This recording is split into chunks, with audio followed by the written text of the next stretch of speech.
चाचा बताएं कि आज के समय में गीत बड़ा ताल का मचाए बा हरनमय धाय धाय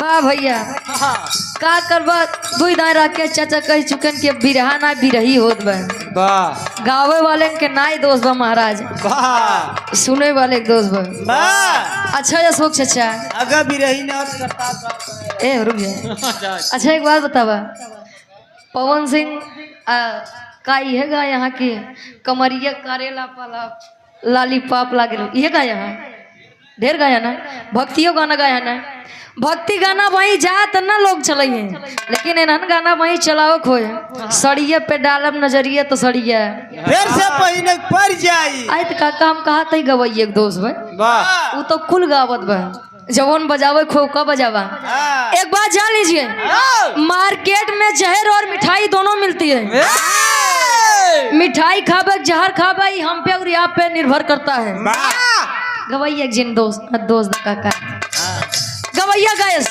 वही रे गैया जाके चाट ले राजा जी का गैस वही रे जगहिया दाते चाट ले राजा जी अरे यार ओका नहीं बताओ तही जोन बजावत हो ओका बताओ तही अब गवैया गाय कैसे क्या बात है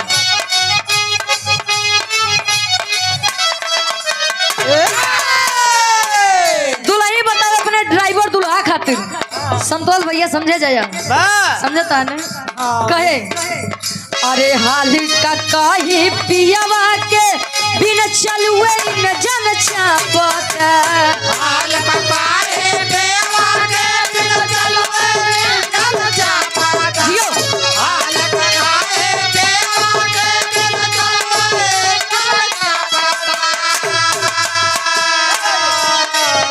अरे हाली का कही पियावा के बिन चलुए न जन चापता नया नया ड्राइवर अरे नया नया ड्राइवर हराना में भाई भाई क्या बता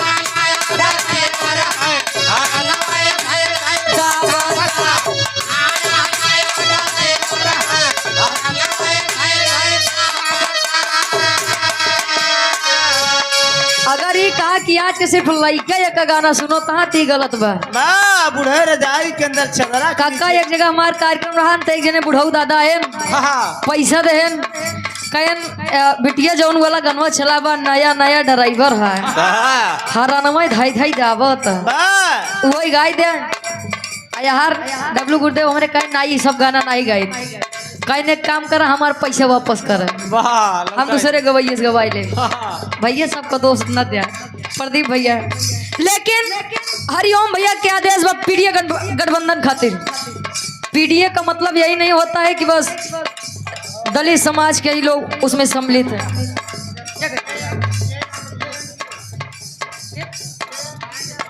अच्छा वाह भैया JNBS green garden public school NTT प्रबंधक क्या आप अजीत कुमार सरोज सर जी ग्राम इटारा मुगरा बादशाहपुर जौनपुर से गार्जियन जी के द्वारा 100 रुपए का महान आशीर्वाद पीडीए का मतलब होता है किसी भी समाज का हो किसी भी वर्ग का हो यदि वह पीड़ित है तो वह पीडीए गठबंधन में सम्मिलित है ना हरिओम भैया गवैया गायन कैसे अरे पीडीए गठबंधन के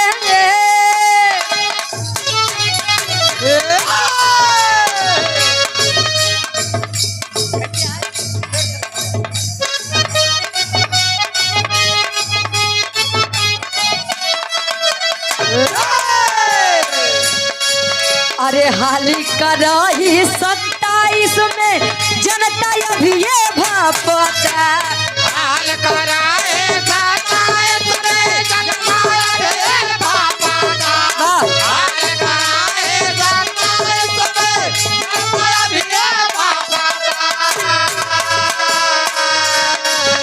अरे हाली कराही 27 में जनता अभी ये भापता साइकिल वाली निसनिया दे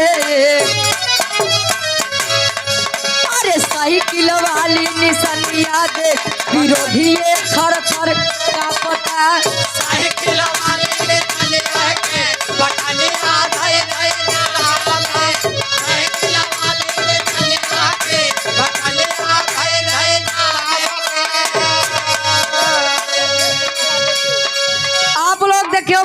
वही ये टाइम पे एक चीज बड़ा चर्चित में बा। कौन चीज जाना था? ई रतिया में ड्रोन कैमरा उड़त बा। के करे घरे उड़त बा भैया, कुल जगह। लेकिन अभी हम एको दिन नहीं देखे। ए भैया आपो खिया हिया ज्यादा होत बा। अरे हमारे घरवा के 10-12 ठी उड़त रहा। सुबेरे पता लगा कि ड्रोन कैमरा उड़त बा।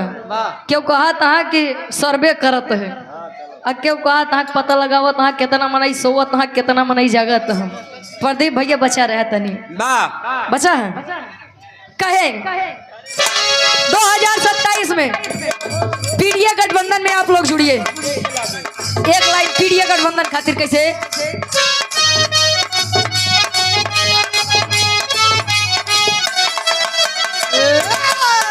अरे पीडीए गठबंधन में अखिलेश संगे लागे के।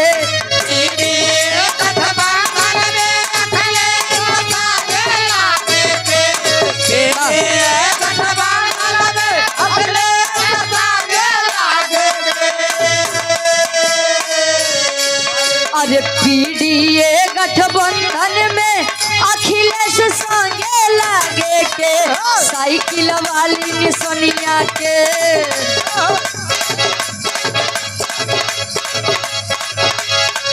अरे साइकिल वाली निसनिया के पठनिए धई धई दाबे के।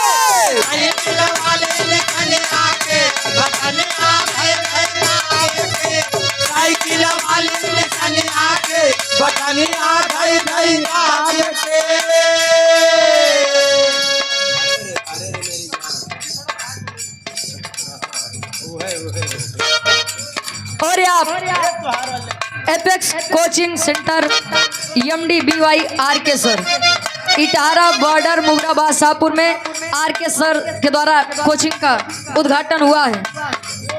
एक बात अच्छा यो ठीक बा, विद्यालय से ज्यादा आज के समय में कोचिंग वाले के ज्यादा महत्व है भैया। जितना लड़कियां पढ़े के इच्छुक हुई है वो आरके सर जी से तनी सा आप विचार विमर्श कर ले जाया। कोचिंग कहाँ बा? इटारा बॉर्डर पे मुगराबाद शाहपुर है ना भैया। आप गार्जियन जी के द्वारा 100 रुपए का महान आशीर्वाद चरणों में कोट नमन आशीर्वाद के चाह रही कहे जे अखिलेश यादव जी के चाहत बा कि 2027 में अखिलेश जी के सरकार बने। हाथ उठाइए आप लोग, हाथ उठाइए आप लोग। सब लोग चाहता देश प्रदेश की आवाज बा। अरे ए दादा तो हाथ तक कैमरा उठत बा कहे अरे रे मेरे जान थे मुलायम।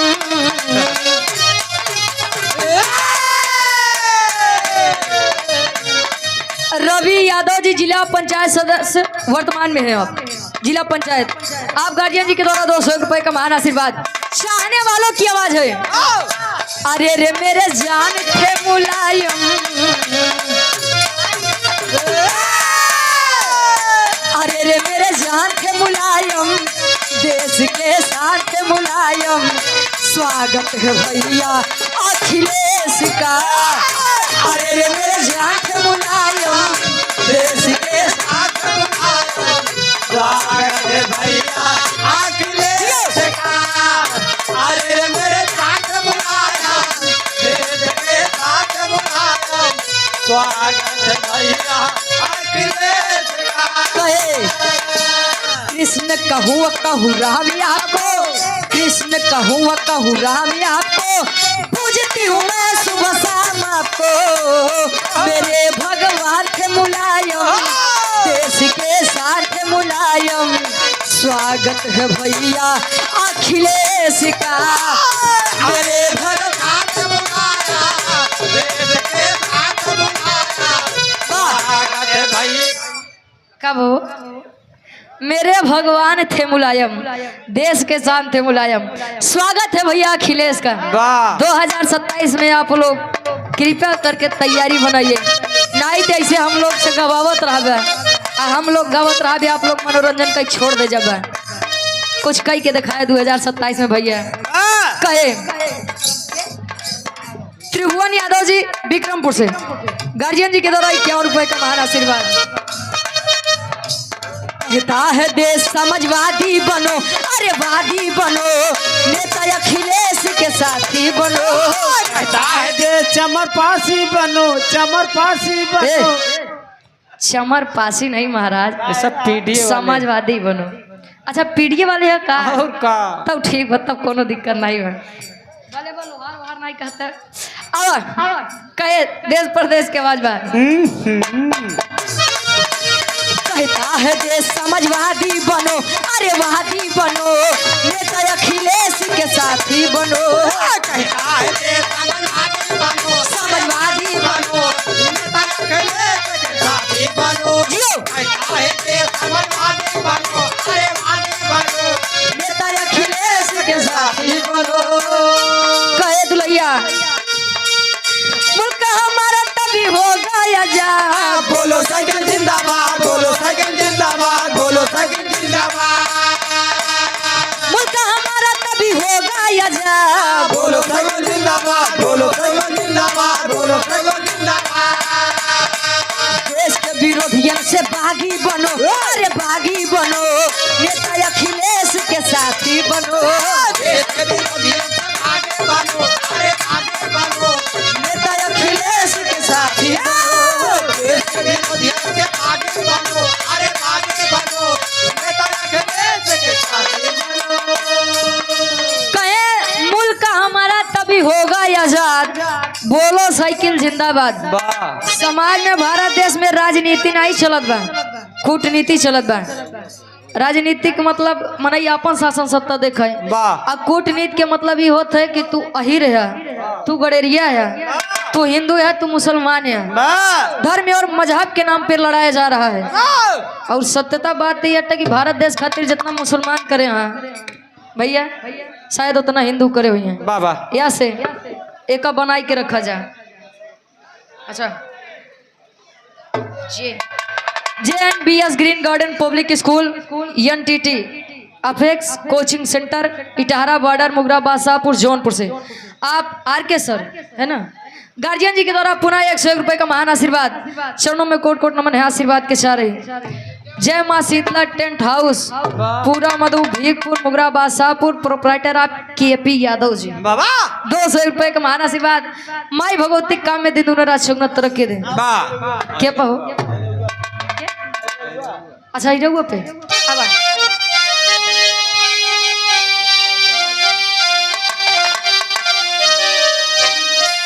गार्जियन जी के आदेश रान की एक लाइन अहिरहुआ हो जाए। वाह पहले के गवैया काने में अंगूरी डाई ले कका वाह केथा बड़े डरत रहे जानत है। वाह अपन कान बंद कर दूसरे कान फाड़त रहे। अच्छा ओसे आलाप मिलत रहे।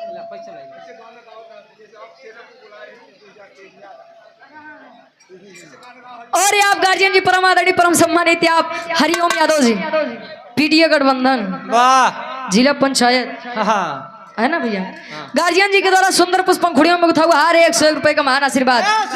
आशीर्वाद के चारे के हम बच्चे अपनी कला में कामयाब रहे। काने में अंगूरी डामा करे बात गवाई कैसे? वाह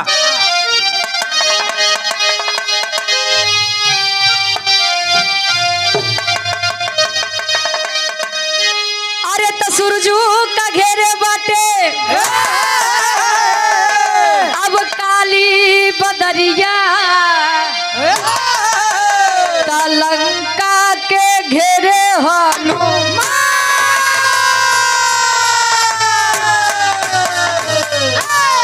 अरे तो 1600 सखियन के अब घेरले कन्हैया, मांगे दहिया के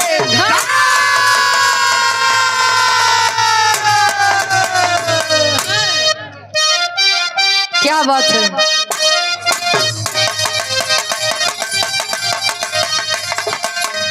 काका दादा हरे गाँव में एक चनैनी का थे वाह गाँव में कैसे दादा? अरे ए भाई बजनिया बजऊ त्याना, ए भाई बाजनिया बजाओ ताना, ए भाई बाजनिया बजाओ बजऊ त्याना हो बजऊ त्याना हो बजऊ त्याना, ए भाई बजनिया बजऊ त्याना, ए भाई बाजनिया बजाओ ताना। कहे ए भाई बजनिया बजौता ना बजौता ना। अब कोनो दुल्ही अपन बिराय अपन दर्द अपने ननदिया से बतावे, कैसे बतावे?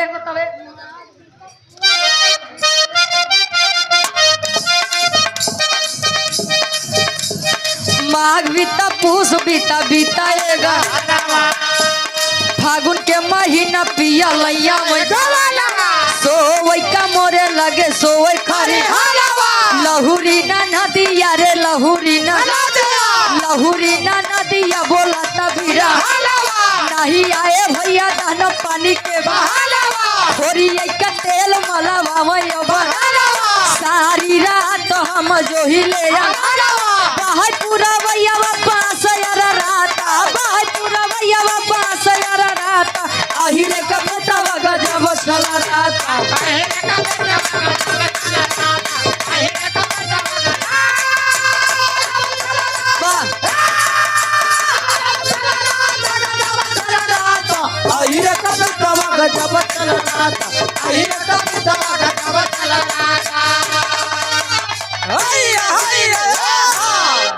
कहे बाहर पुरवैया बांस यार राता अहिरे कलई का गजब चल रहा था आगे गाएंगे मैं कैसे?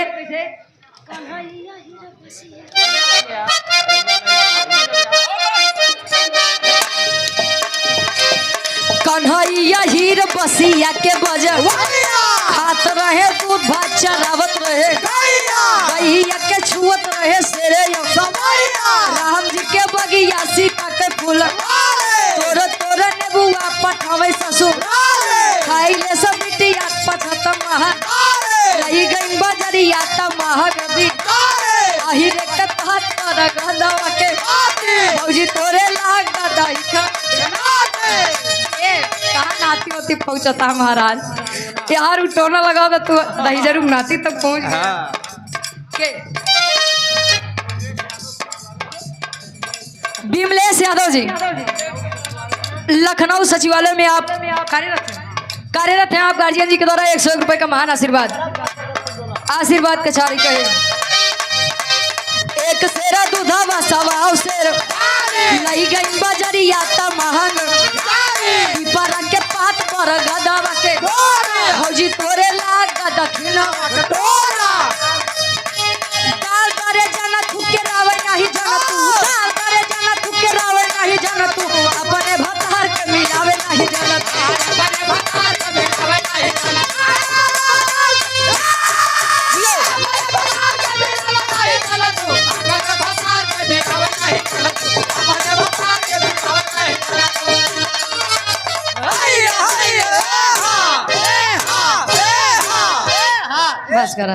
बस करा महाराज लेबे ना भाई नहीं तो भाई बढ़िया रहते है भैया। हेलो राकेश चाचा का होई? अच्छा पंडित जी वाली भैया का हो? महेंद्र दादा हो जाए पंडित जी वाली। बुरा तो न मन बा जना है आप लोग न मन बा चलो ठीक बा। अब पंडित जी खातिर एक लाइन मनोरंजन खातिर गवैया गवे कैसे ए ओकर तुम्हार बनी पंडित जी वाली जैसे केकर वाली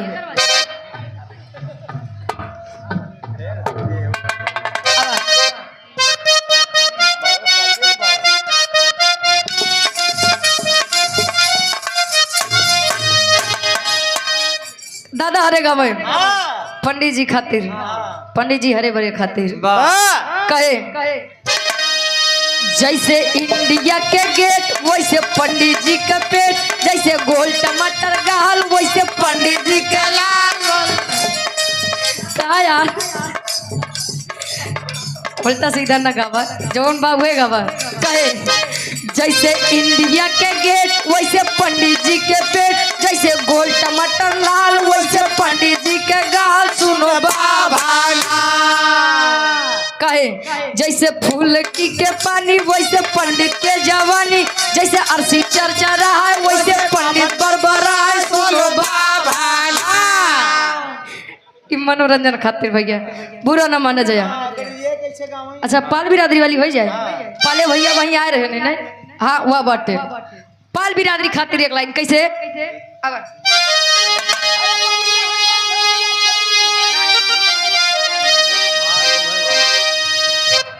लड़कियां गए गड़राने घूमे बदे और गड़राने में हमारे कहती यहाँ 2-4 घर अरे तो का विश्वास माना 1000-1500 भेड़ी लाई के चरत है चलत है चरावई बदे अच्छा भेड़ी जाई लगा थे पूरा गांव जुट गया था भेड़ी देखे लगा पीछे टांग ले अच्छा गए लड़कियां घूम के आई अब पाल बेचारा सोचे कि लागत बा है हमार भेड़ी छोड़वा उतने में पाल जी करें का अच्छा अब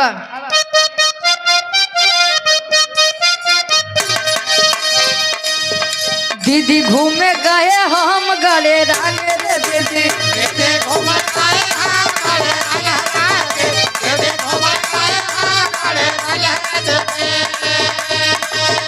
दीदी घूमे गए हम गले राने रे दीदी पल मार दिए लगावा उठाए रे दीदी दीदी सिसिया के तेला वाली आओ रे दीदी दीदी सिसिया के तेला वाली आओ रे दीदी दीदी रसे रसे दाम करे आओ रे दीदी दीदी रसे रसे दाम करे आओ रे दीदी दीदी रसे रसे दाम करे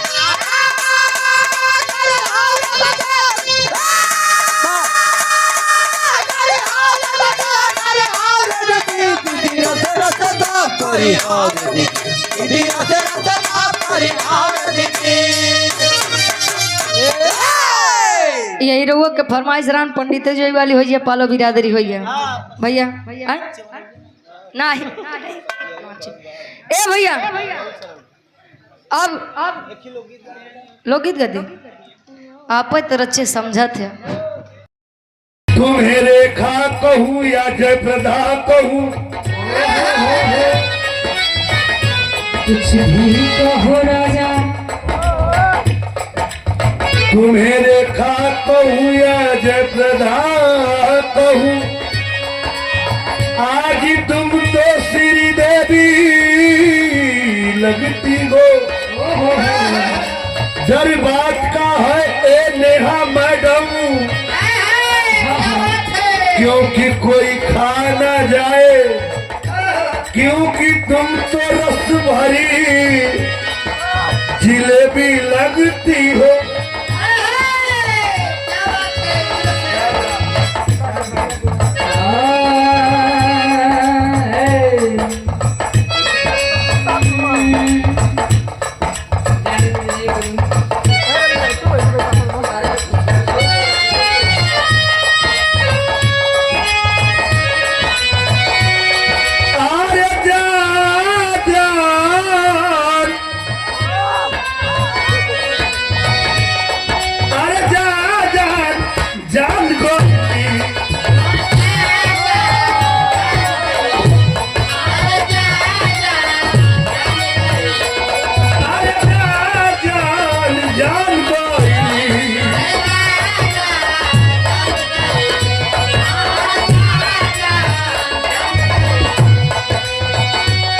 कितना पानी में बारू पगी जान गई कितना पानी में बारू पगी जान गई अरे जा जा जा जा